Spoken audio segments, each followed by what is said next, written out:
Evening టైంలో వేడివేడిగా అప్పటికప్పుడు ఏదైనా తినాలనిపిస్తే మైదా వేయకుండా ఇన్స్టెంట్గా బియ్యం పిండితోటి ఇలా బోండాలు ట్రై చేయండి, చాలా బాగుంటాయి.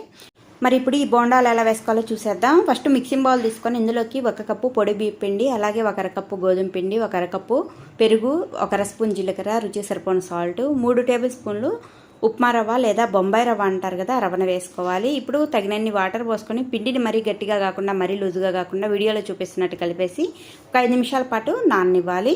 ఇలా నానిన తర్వాత ఇప్పుడు సన్నగా కట్ చేసి పెట్టుకున్న ఉల్లిపాయ, పచ్చిమిర్చి, కరివేపాకు, అలాగే కొత్తిమీర కూడా వేసుకొని చిన్న అల్లం ముక్కను కూడా సన్నగా తరిగి వేసుకోండి. ఈ బోండాల టేస్ట్ అనేది ఇంకా బాగుంటుంది. ఇప్పుడు వీటన్నిటిని కూడా పిండిలో బాగా కలుపుకొని పెట్టుకున్న తర్వాత ఒక పావు టీ స్పూన్ వంట సోడా కూడా వేసుకొని బాగా కలిపేసి పెట్టుకోండి. ఇప్పుడు వేడివేడి ఆయిల్లో ఇలా బోండాలు వేసుకొని వెంటనే ఫ్లేమ్ని మీడియంలో పెట్టేసుకొని ఈ బోండాలు వేసిన వెంటనే గరిటె పెట్టి కదిలేకుండా 1 నిమిషం పాటు ఫ్రై అయిన తర్వాత ఇప్పుడు వీటన్నిటిని మంచి కలర్ వచ్చేంత వరకు ఫ్రై చేసుకొని తీసేసుకోవాలి.